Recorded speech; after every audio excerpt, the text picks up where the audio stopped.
Did you really believe that putting a piece of paper in a box made you free? That is capitalism's greatest trick. Making you feel powerful with an empty gesture. They sold you the idea that voting was democracy, but in reality, you were only signing your slave contract. The most disturbing part is that you weren't even aware of the deception. You walked smiling to the ballot box like someone walking into their own cell, believing it was a temple. Jean-Paul Sartre said it bluntly.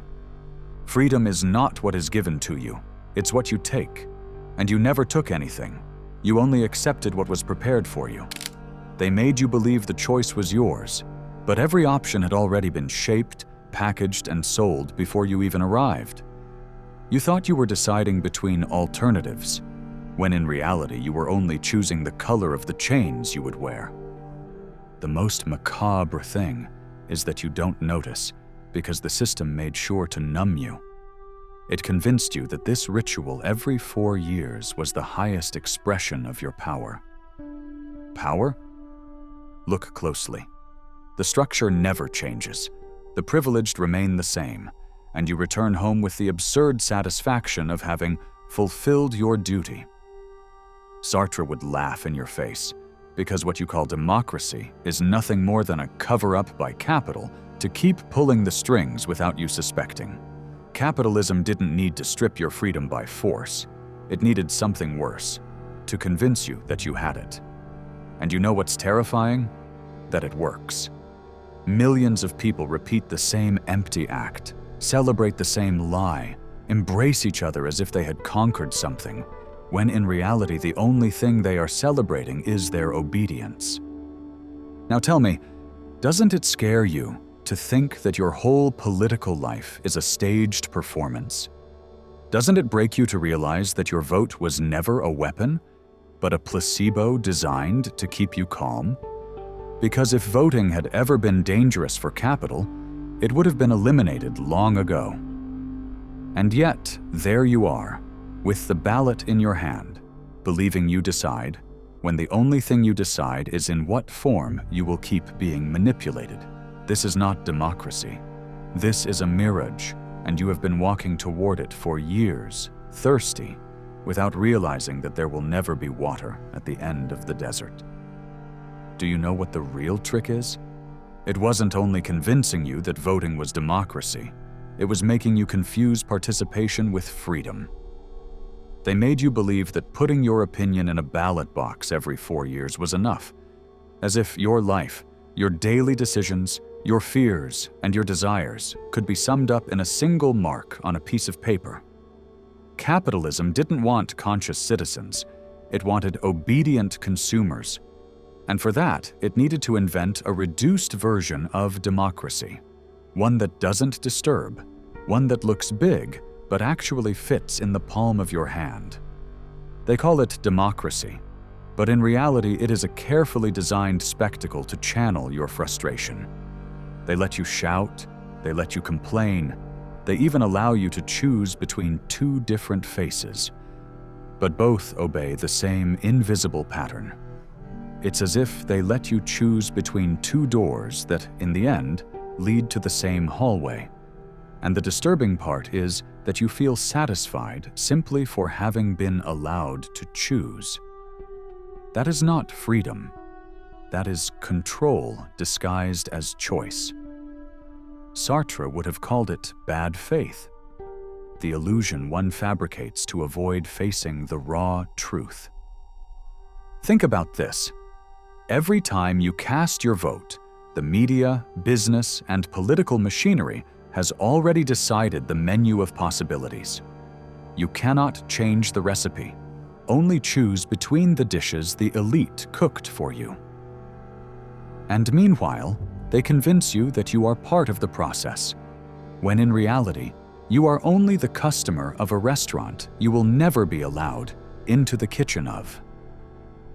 That is the system's perversion, making you believe you are the protagonist when in reality, you are just the spectator. Want to know the darkest part? Capitalism doesn't just manipulate your vote, It manipulates your desire. It teaches you to want what benefits it. It controls your aspirations, colonizes your imagination, dictates what living well means.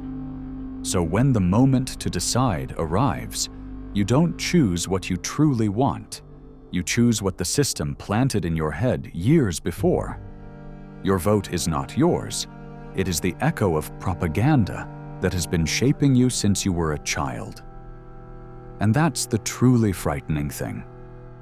To realize that even what you call free will is, in reality, a slow and constant programming. Now you understand why everything feels the same, no matter who wins, because what changes is the surface, never the core. They give you debates, flags, fiery speeches, but the economic machinery, the true engine that dictates your life, remains untouched, and you, satisfied with your gesture, return to your routine convinced you have done your part. That is the perfect trap. They make you believe you participate, when in reality the only thing you did was accept the limits of the board. And here's the most brutal part. Real democracy does not fit in a ballot box. It is not a punctual event, but your ability to influence every corner of everyday life. But that would be dangerous for capital, because if you woke up, if you understood that your power goes beyond that symbolic gesture, the system would tremble. That is why they numb you. That is why they reduce everything to one day of voting, to a ritual that soothes your conscience and keeps the structure of domination intact. Tell me, isn't it ironic? They made you believe your great victory is marking a box, when in reality your greatest defeat was accepting that freedom could be reduced to that. And the most sinister part is that this trap is not sustained only with propaganda or ballot boxes. It is sustained with time.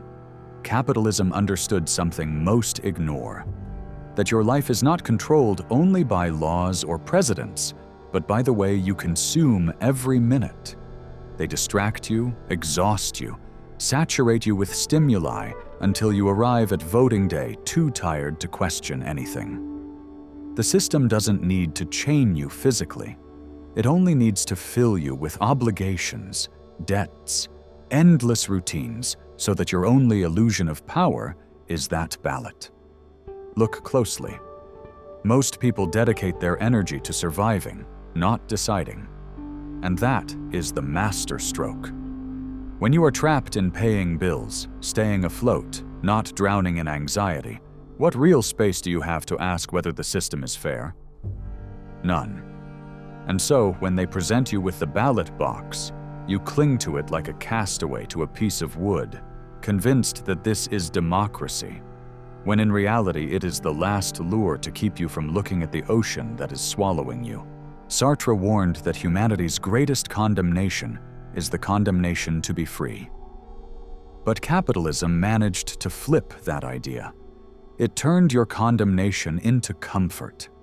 It convinced you that absolute freedom is dizzying, too heavy to bear, and so it offers you a reduced, domesticated version, easy to handle. That is the paradox. They sold you slavery as rest. Think for a second about how they even molded your language. You speak of the right to vote as if it were the peak of dignity, when in reality it is the crumb a system allows itself to hand over without ever relinquishing its throne. They made you forget that your voice is not just a piece of paper, that your whole life is a political act, that every decision you make outside the polls also builds or destroys the world. But of course, if you remembered that, you wouldn't be manageable. That's why they reduce your impact to the minimum possible. A ritualized action, every so often, that never threatens real power. Have you noticed how they celebrate you after voting? They congratulate you. They applaud you. They tell you you've done your duty.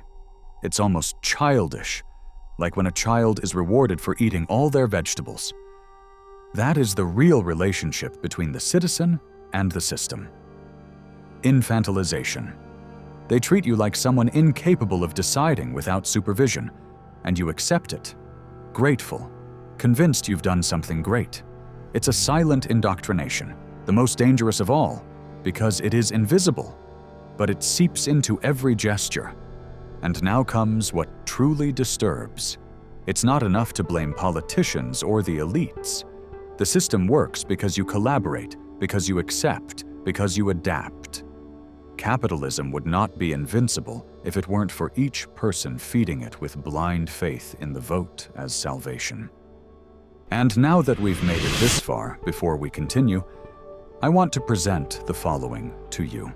Our book, The Formula of Awakening, is now available. Do you feel like there's something inside you that wants to awaken, but you don't know where to start? Then I invite you to transform your way of thinking, and with it, your way of living. Discover who you can become. Start today. The link to get the ebook is in the first pinned comment of this video. Grab your copy now at a great price. With that said, let's continue with the video. You are the guardian of your own prison, the one who fiercely defends the wall that keeps you locked in. That is the hardest part to admit. Not only were you deceived, but you yourself keep sustaining the lie. Isn't it disturbing to think that democracy, as you know it, never existed? It wasn't stolen, it wasn't corrupted, it was designed from the beginning as the perfect disguise, a disguise you still wear with pride, without realizing that beneath that mask there is no freedom, there is obedience. And here is where the truth becomes unbearable. If capitalism managed to make you confuse obedience with freedom, what else might you have confused in your life? How many decisions you swore were yours were actually implanted suggestions? Maybe it wasn't you choosing your future, but the system choosing for you, dressing up as free will what was never more than an invisible track. That's the part no one wants to face. The prison is not in the walls of a parliament. The prison is in your mind. And if you don't learn to break it, every choice you make will simply be another reflection of your slavery. The burning question now is brutal. What if real democracy is not voted, but lived? What if the most revolutionary act is not marking a box, but daring to disobey the script? True freedom is not begged for through ballots. It is exercised every day in how you think, in how you consume, in how you face fear. That is what the system never wants you to discover, because a person who understands that their power does not depend on a ballot box is a real threat. That person no longer needs permission to be free. By now, I won't ask you to believe what I say. What I ask is worse. That you dare to question everything, that you ask yourself whether you were ever free, or if you only learned to move inside a cage with the doors open. That you observe every choice you make and ask yourself, does this come from me, or was it designed for me? That is the beginning of true revolution. And if you have made it this far, it means something inside you is already breaking. That discomfort you feel is the signal that the disguise is starting to fall apart. Don't ignore it. Let it corrode you. Let it destabilize you. Because only from that crack can authentic freedom be born. Now I want you to do something. Subscribe and write in the comments a single phrase that sums up what you feel after hearing all this. It can be anger, it can be fear, it can be hope. What matters is that it is not indifference, because indifference is the food that keeps this deception alive. And I'll say goodbye in a way you may not expect. Turn off this video and for a moment, do nothing. Stay in silence, without music, without distractions, without screens. Listen to the echo of your own thoughts. If that silence makes you uncomfortable, it means you are not yet free. If you manage to bear it, even for a second, congratulations. You have just taken your first step out of the cage. See you, or maybe not.